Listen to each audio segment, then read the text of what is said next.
Hi friends, I'm Les Mood, your host. Welcome to the Energy Independent Show, where we cover product reviews, interviews, and hot energy news. Today we have Joshua Reverand. He's a consultant for Gap International. Joshua is here to make a difference in the world and have leaders be fulfilled in their ambitions. He's partnered to cause shifts in thinking and mindset to realize new purposeful futures with Fortune 500 clients in the energy and utility, aerospace and defense, healthcare, consumer goods, and mining industries. Welcome to the show, Joshua.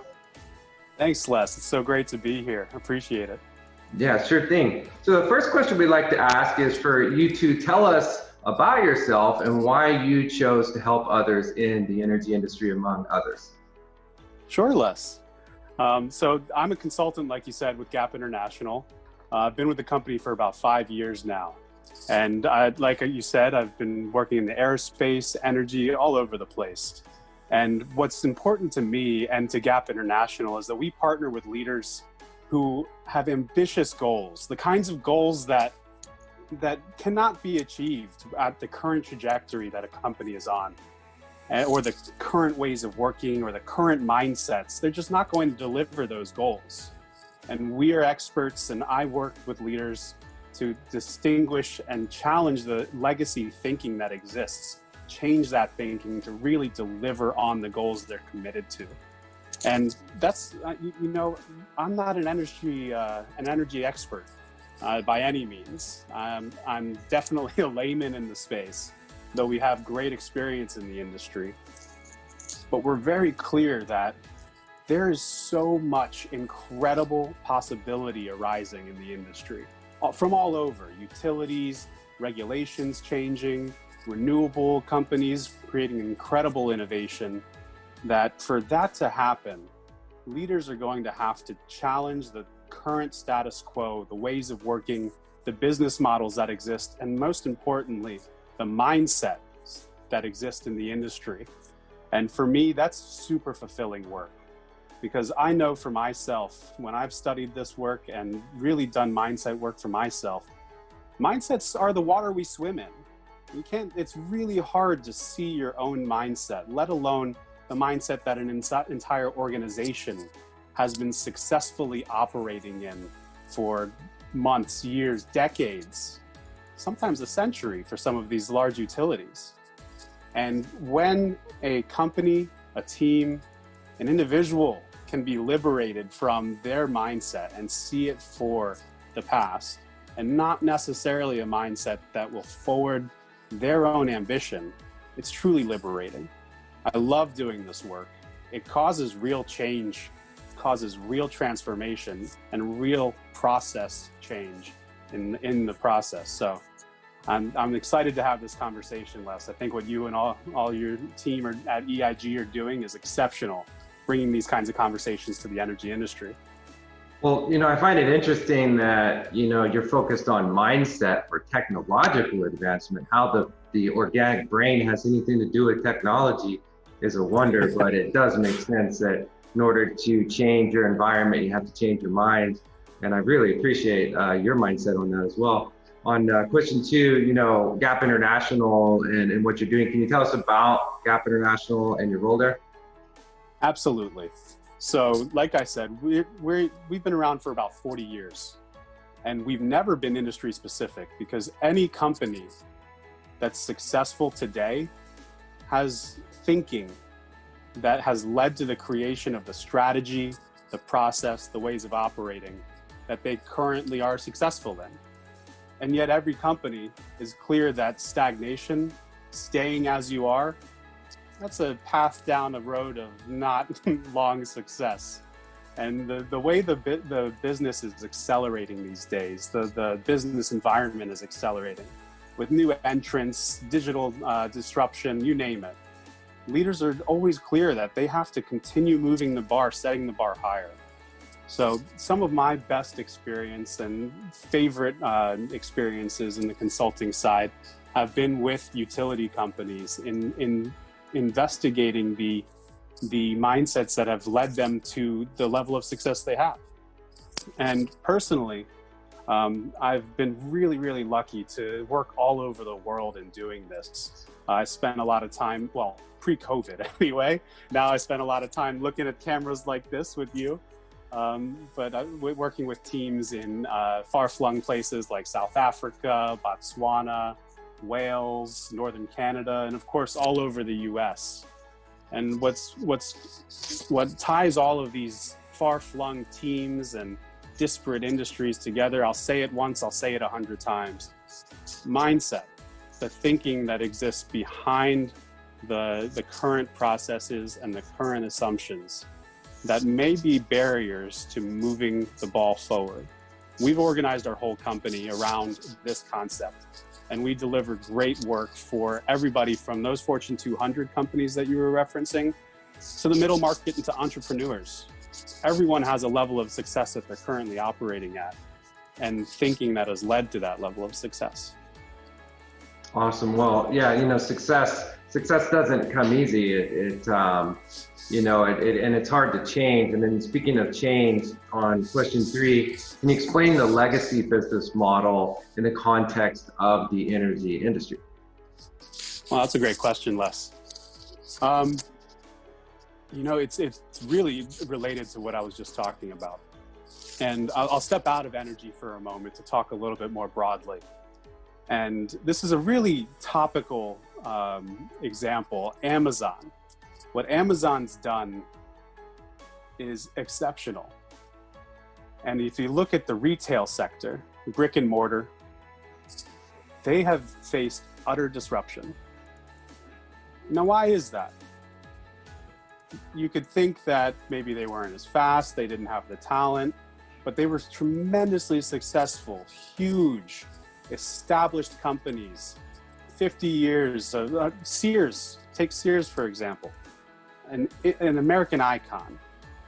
And why couldn't they pivot or adapt with the kind of speed to be able to continue to compete in a market with Amazon and other competitors coming in to the digital space? Now, I'm not in retail, I'm not a retail executive. But in our studies and in our experience, there's probably an underlying mindset of what a retail company is and mindsets that could be standing in the way of what it would take to become a digital company. And those mindsets, I'm speaking extremely broadly here, but you could see them playing out in how quick they were to hire on talent, how quick they were to choose omni-channel strategies rather than going fully digital, trying to preserve the brick and mortar. Now that concept of preservation, you look at the business cases, the case studies over the years that everyone knows and loves, the Kodaks, the Blockbusters. Business leaders can often be caught in preserving what has had them successful if they haven't done this work to identify what mindsets could be holding them from the next steps in their innovation, the next steps in their ambition. And like I said, I'm not an industry expert, and Gap has never been an industry-specific company. But when we look in the direction of the energy industry broadly, and I've been lucky enough to work in the utility sector and specifically, there is a massive history of success that we've all enjoyed every time we get to turn on the lights. And behind that light switch is an incredibly complex, interconnected system with myriad stakeholders. And if you look at, as I've dipped my toes into that system and spoken with executives from utilities to the regulators to people in the renewable side like you, it's crystal clear that that legacy of success has been built to maintain, to preserve, to continue delivering reliably.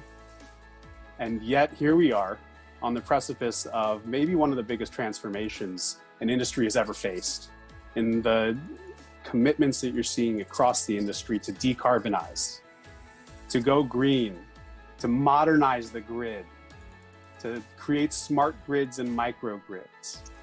And I'm very clear that the level of success, the modes of operating that currently exist, that legacy business model, which is allowing you and I to talk from California to Philadelphia with great, uninterrupted, reliable power, that's going to be a challenge in the same way that the Kodaks and the Blockbusters of the world maybe didn't conquer. And there's an opportunity here for leaders to take that head on, to investigate that, and to make changes in mindset in their organizations to become different kinds of operating companies.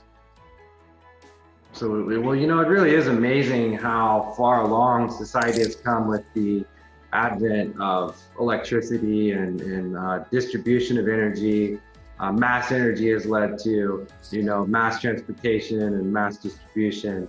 And we're seeing that the large-scale distribution model may be more decentralized energy resources. And that creates a new type of approach, but I do believe the utility companies are positioned well with the right mindset. I think that they can have a hybrid approach and really accomplish a lot. So I'm excited to see, and we are seeing a lot of progress with utilities like in Austin and others where they're being innovative and digitalizing and really embracing the future of energy, which the natural progression is going to be decentralization. So I'm excited about that from my perspective. Me too. On question 4, what kind of barriers exist in the mindsets of those in the energy industry? Well, I'll speak from my experience and from what I've been learning and hearing from clients and connections. In any of the states, whether they're regulated, deregulated, competitive markets, regulation is a major possible barrier mindset, and not in its own right, but the kind of thinking that exists around examples of regulation. Like I'll step out of energy again. We worked with a drinks company for about a decade, and a colleague of mine tells this great story about a team in Australia who was bringing ready-to-drink, RTD, pre-packaged mixed drinks to the market, alcoholic beverages in Australia. And they were crushing the market. They were extremely successful. And then the alcohol board in Australia saw major binge drinking happening and slapped a tremendous tax on that, shut down sales almost overnight. And that team became very clear, great, I guess we're writing off this year. There's nothing we can do. Government has slapped on the tax. We're done. Well, when you look into what is government, what is a regulatory body other than a collection of people? And in asking these questions, the team really got down to, there's one guy, one gentleman who's in charge of this, who pushed this tax through, wrote the tax. What if we go talk to him and see if there's some other way? Before seeing that, the mindset that they had about regulation, about government, about the impassibility of a regulatory body like that, they never would have considered approaching this gentleman. But in really breaking through the mindset of regulation is all being, or something like that, they'd have to say what the mindset is for themselves. They were able to approach this gentleman, engage the conversation, and find other ways of, and this is specific to drinks, so sponsoring binge drinking programs and educating the public and responsible drinking. And they were able to lift that tax and not see major binge drinking and actually come pretty close to realizing their goals for the year that were breakthrough for them. So in the energy industry, that regulation is a major one. And it's an area where the mindsets there's a history of, call it contention, or not being on the same team, with regulators out to protect consumers, out to protect the rates from increasing. And yet you have utility companies really pushed to make major infrastructure investments. So there's whatever mindsets that exist in those regulatory relationships today. It's important for leaders to investigate those and see what's holding us, what could be holding us back, what from the past in our interactions might be opportunities for us as a team internally to get our hands around so that we can approach the regulators on the same team. One of my favorite learnings over the last couple of years was that when you really look at the mission statement of most regulatory commissions and most utilities, it's hard to tell them apart. Mm-hmm. They care about their states, they care about their communities, they care about safe, reliable, and affordable energy. And finding ways to come together on that could be a major pathway for utilities, regulators, and all of us as consumers to realize greener energy and affordable rates. Yeah, I think regulators and utilities don't intend to get in the way of each other, and I don't think the consumer needs to be hamstrung. Seems like there's a lot of red tape, a lot of hurdles, and a lot of challenges that are there in innovating on top of an old model. So it seems like from what you're saying, the best approach is to communicate and to find commonalities and see where progress can be made. It seems like we don't have enough dialogue going on. I think there's a lot of fear, and that fear drives people to isolate their conversations. I think people should be excited about the opportunity for innovation, and I think the utilities have a great role to play, as well as the regulators, and of course the consumer and the developers. So I'm excited to see the coming together, the communication, which is what I'm trying to do on the Energy Independent Show, is create a community environment where people can have conversations and discuss some of the problems, but also more importantly, the solutions. So I really appreciate hearing about that. Question 5 is, how important are breakthroughs in non-traditional relationships in the industry transformation?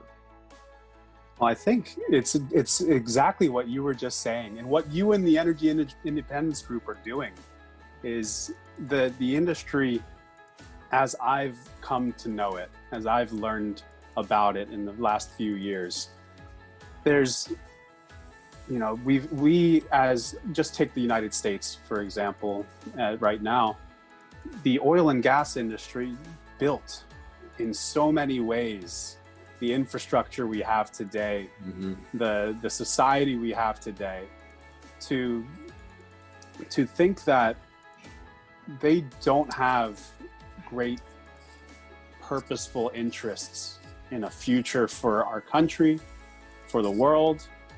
I think there's opportunities there, and opportunities for, likewise, for utility companies to, regulation makes this difficult, and there will be breakthroughs to be had in those areas, but partnering with companies that work behind the meter, partnering with companies that install consumer solar, mm-hmm. partnering with new tech companies, bringing new innovations to smart grid. Now, I don't know where the big breakthroughs are going to happen. I am not a technological innovator myself, but the legacy ways of working and the established companies and the new entrants to the energy industry could really benefit both sides from coming together as stakeholders working towards the same future. Right. And I don't know who is accountable for those in the different companies in these large corporations. And I don't know exactly what mindsets there are that stand in the way of that. What I have heard from many of the conversations I've been having, that sometimes the new entrants are looked at as encroaching or a challenge to be overcome by some of the bigger corporations.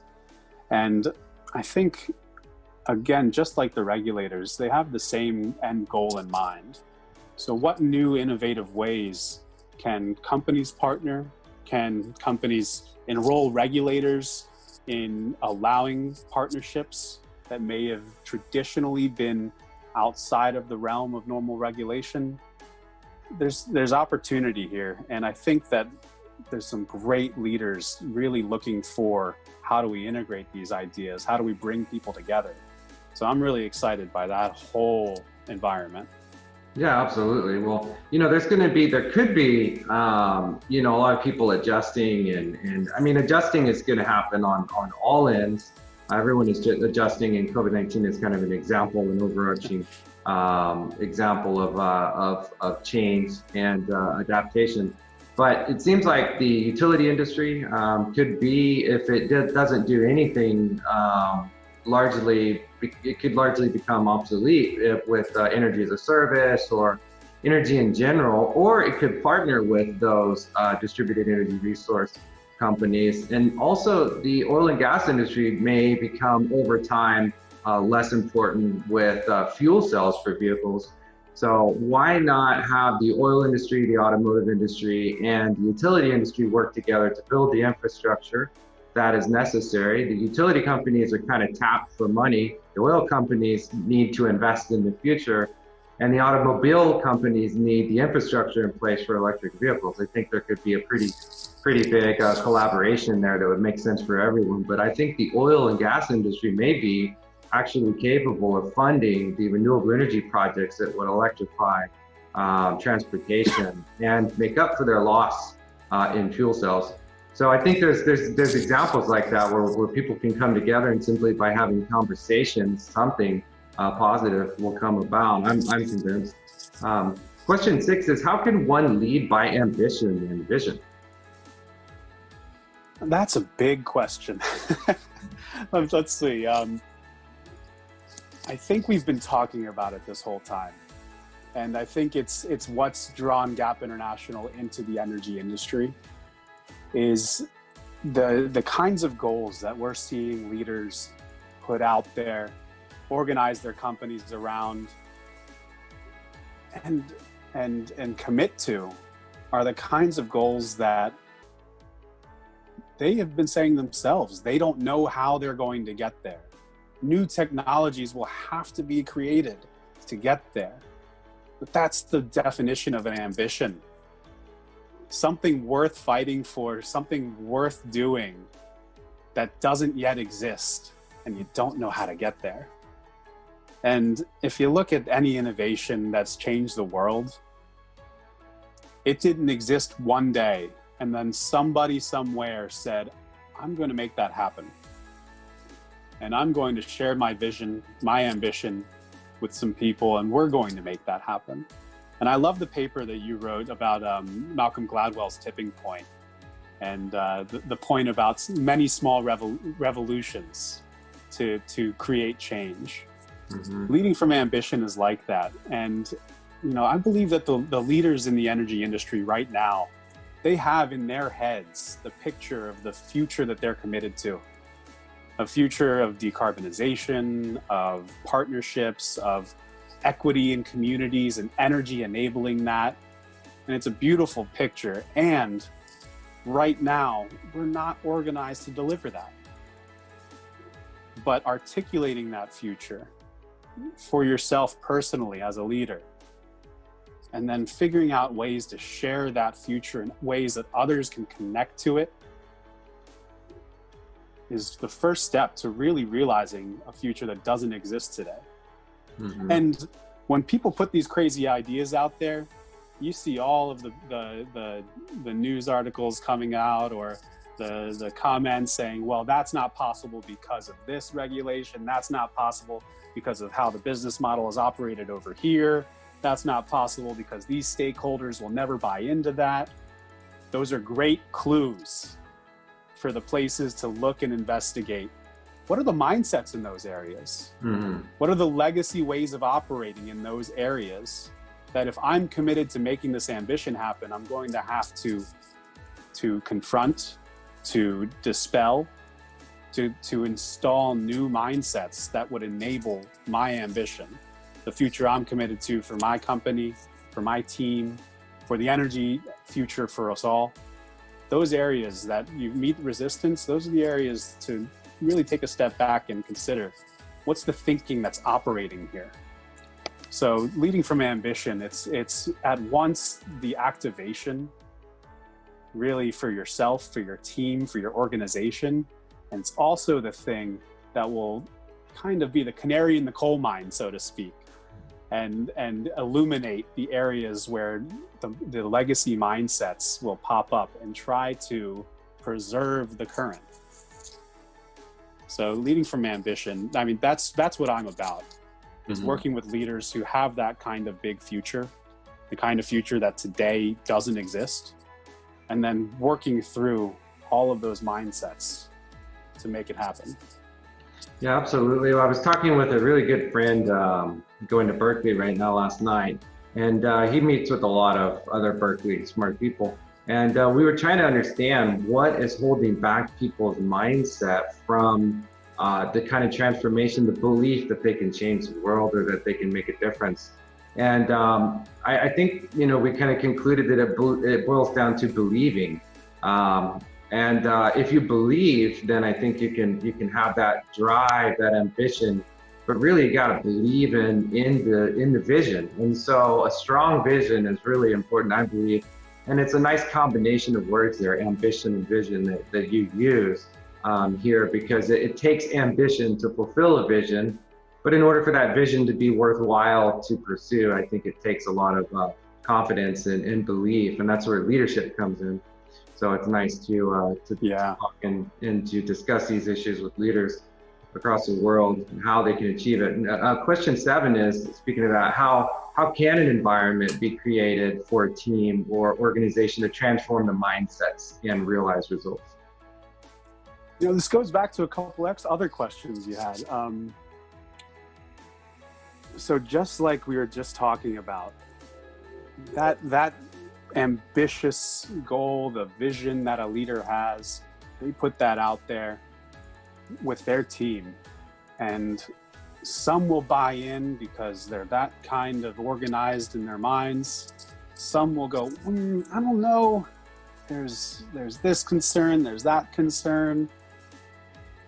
And where we believe real breakthroughs happen is when leaders, teams, organizations can create the kind of environment where that kind of legacy thinking, the thinking of the past, it's not shunned, it's not shut down, it's not considered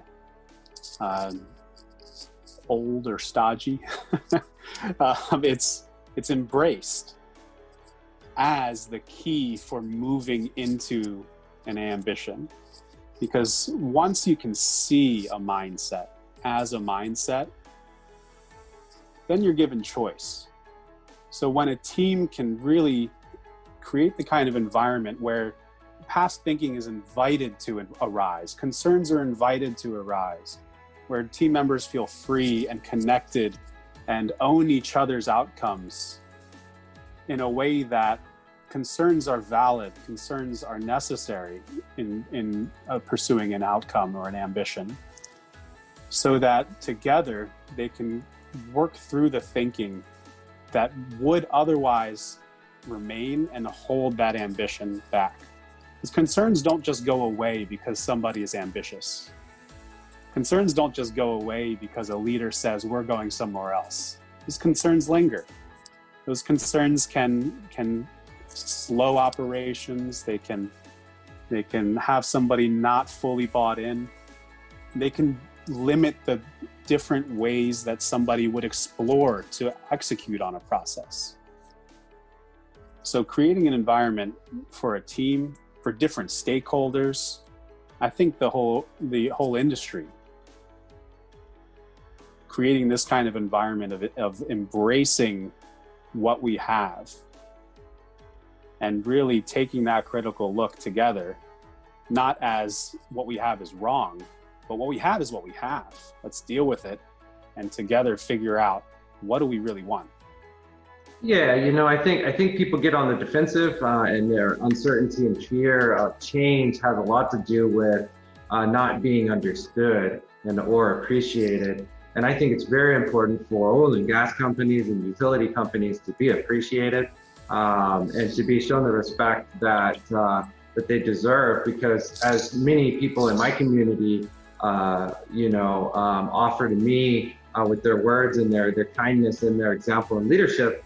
I'm in an oil and gas community, and most of my solar clients are actually oil and gas industry professionals who are buying into the future.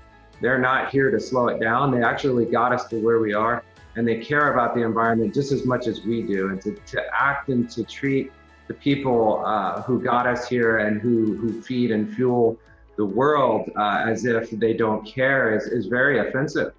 And likewise, to treat renewable energy professionals as idealists is not exactly very kind as well. So I think that we should try to find common ground and appreciation and respect for each other.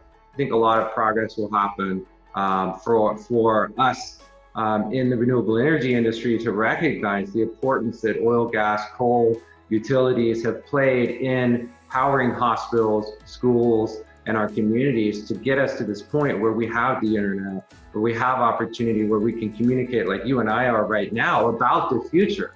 The future is being driven by the legacy industries who keep us going and moving forward. So I think it's very important for people to acknowledge the value in society that fossil fuels and utility legacy companies have played in society. That's really nicely said, Les. Yeah.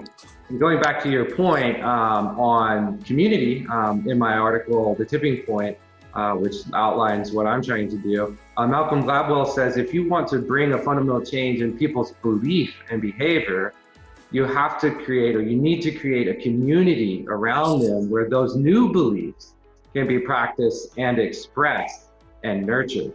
And that's why I'll plug LinkedIn and say thank you, LinkedIn, for creating an environment of positive, constructive, algorithmic generosity. I don't know how to explain what's been occurring on LinkedIn as a result of my efforts, but what I can tell you is that when you create a positive, constructive environment, that people's minds are being changed, they're taking action, they're becoming involved, and they're getting inspired, and that kind of action is truly possible simply by creating an environment that collaboration and mutual respect can occur.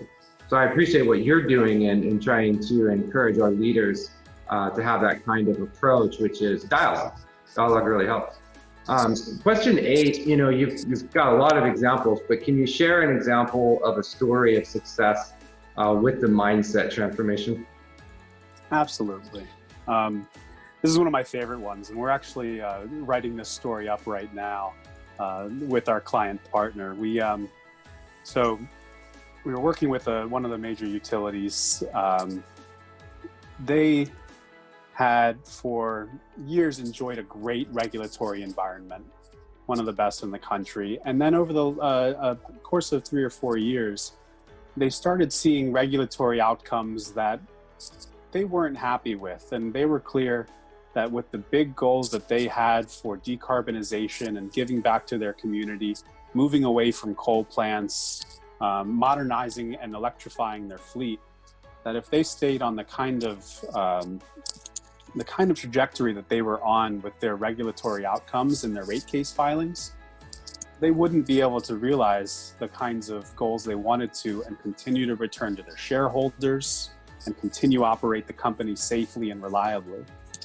So we worked with them and a cross-functional team of across engineering, operations, finance, and of course regulatory, to come together and really take a hard look at what are the mindsets that exist currently when we're talking about the Regulatory Commission.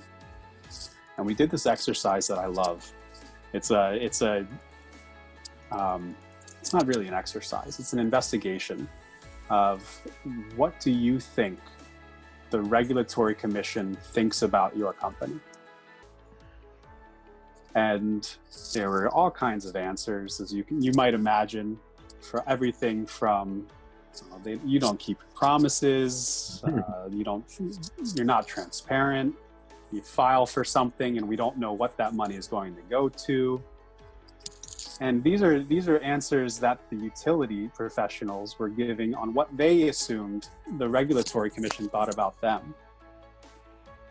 And as we got deeper into that mindset, we asked them, okay, what do you think about the commission? And this is borne out in many of the conversations I've had with other executives. It seems to be fairly commonplace in some of the regulatory and utility relationships. And nothing wrong in this. And also true to say, across pharma and alcohol, other regulated industries, we found these kinds of mindsets that exist, where the company looking at the regulator thinks, you don't know how to operate our company. You don't know what it takes. Why can't you just give us the money to do what we need? And it creates this, of course, it's going to be contentious environment where one side is against the other. And it goes all the way back to what I said earlier. When the executives from the utility really paused and took in the mindsets that they were discovering through this work that we did together, they got to own for themselves, oh my gosh, we've been creating this environment by not being transparent, by not seeing our regulators as someone who's on our team, who wants the same things. We've been setting ourselves up to not get the outcomes that we're committed to for our state, for our communities, for our ratepayers and customers. So this team really took a step back and created for themselves, how do we connect to our purpose and what we are out to do, and how do we make sure that everything we do is coming from, we care about our state, we're doing what's best for our state, and we want our regulators to know it. They totally retooled their process. We worked with them on retooling their process, creating cross-functional teams, bringing in stakeholders and community lobbyists earlier into their rate case proceedings, well before they filed, so that they could incorporate community feedback. They incorporated feedback early from their regulatory commission. They went out into the communities and took the feedback that they would have normally had to fight against after they filed, and they incorporated it into the filing. And they went on to see several years of exactly the outcomes they wanted. And now they're to the point where they can file rate cases every other year. They can skip rate cases because they've got the kind of relationship with their stakeholders, the community stakeholders, the regulators, where there's trust, there's transparency. They're all working towards the same goal for their state. And that all comes down to that team really owning where the source of that mindset was between them and their regulatory body. Wow. Well, that's a great story how you broke down the mindset and created a path forward. And that's a kind of inspiring story that would be wonderful to see. You're talking on a business to business level, but on a business to consumer level too. It would be wonderful to see transparency and collaboration to dispel the uncertainty and the myths consumers have about utilities and their rate prices and the lack of understanding. I think more communication is better. I think utilities are trying very hard right now, especially in times where in California you have power outages and fires and uncertainty. I think it's more important now than ever that we overcome our animosity towards each other and try to figure out that we all actually have the same goal, and we should all work together to keep the lights on. And speaking of keeping the lights on and energy in general for the future, the question 9 is, what do you think the future of energy will look like or should look like? Wow. Well, again, I am not an industry professional by any means. I can tell you what I hope as a consumer, as a homeowner and the payer of my bill to good old Pico here in Philadelphia. I really hope that we find a way to have the kind of seamless reliability that we have now, and in such a way that the world is greener, cleaner, not warmer. I think I'm looking forward to a world where, to your point, consumers have choice and transparency. You don't have to steep yourself in the industry to discover different sources of energy that you can enroll yourself in, and different ways to lower your rate. So I look forward to the kinds of changes that bring energy more into the forefront, so that I don't take it for granted when I turn on my light switch, but I'm a contributor, and as a consumer, a participant in the energy future and in the energy industry. So I'm not sure what that'll take. I'm not sure what that'll look like, but I am confident that there's leaders out there right now who are working to realize that kind of future. Absolutely. Well, I think your view of the future, I mean, it's going to happen. And I think the mindset of the consumer to believe that they have the power, and the mindset of the utilities and the fossil fuel industries to believe that they have a future if they invest, and that we all have an incentive to focus and to collaborate on the future. I think that independence is at least our approach. I think that autonomy, independence, self-reliance, distribution of energy, or decentralization will create more resilience. And so I believe the utility companies who are accustomed to large-scale reliability would benefit from, making the process more complex, but in an automated, machine learning, AI, digitalization, I think, is probably the solution for a lot of the issues that we have, as well as the possibility for and the opportunity for sustainability. So I see that, but the most important thing I believe in why we're talking is that the mindset is really where it begins. We need to believe that it's possible for us to decentralize, to be clean, and to empower ourselves to make the choice as consumers, businesses, and communities to embrace a future of sustainability. So I really believe that the mindset, to answer your question for you, is the future. The future is to have the mindset that we can do it. And, on question 10, before I let you go, we always like to ask, in these challenging times, can you leave us with a quote or something uplifting? Sure. I'm going to misquote this a bit. I think it's been misattributed quite a bit, but Albert Einstein said that the problems of today cannot be solved by the thinking that we had that created those problems. And I think that's a beautiful quote, talking about the problems today we need new thinking for. So thank you, Les. I hope that was uplifting enough. Yeah, absolutely. Well, sure. I mean, it's so important that we have the right mindset, that we believe, and we can't keep repeating, the same mistakes. I guess Albert Einstein says that's crazy as well, repeating the same mistakes and expecting different results. So if we can change our mindset, I think we can change the future towards one of sustainability. And I really appreciate hearing about that. Where can people find you? Well, you can find me on LinkedIn. My name is Josh Reverand. And of course, our website, Gap International. We hope you'll take a look. Absolutely. Well, I love LinkedIn. I encourage people to find you there. That's how we found each other. And LinkedIn seems to be the social network of professional development, collaboration, and opportunity. So I would encourage people to find you there as well as me. Thank you for joining us, Joshua. Really appreciate it. It was a real pleasure and an honor. I really appreciate the conversation, and I appreciate you and what you're doing with EIG to have these conversations, to bring people together, and to stand for a future that's really going to be amazing. Absolutely. Well, again, thank you. And that's it for the Energy Independence Show. Thank you for joining us. Feel free to like, comment, share, and follow, and we will see you soon.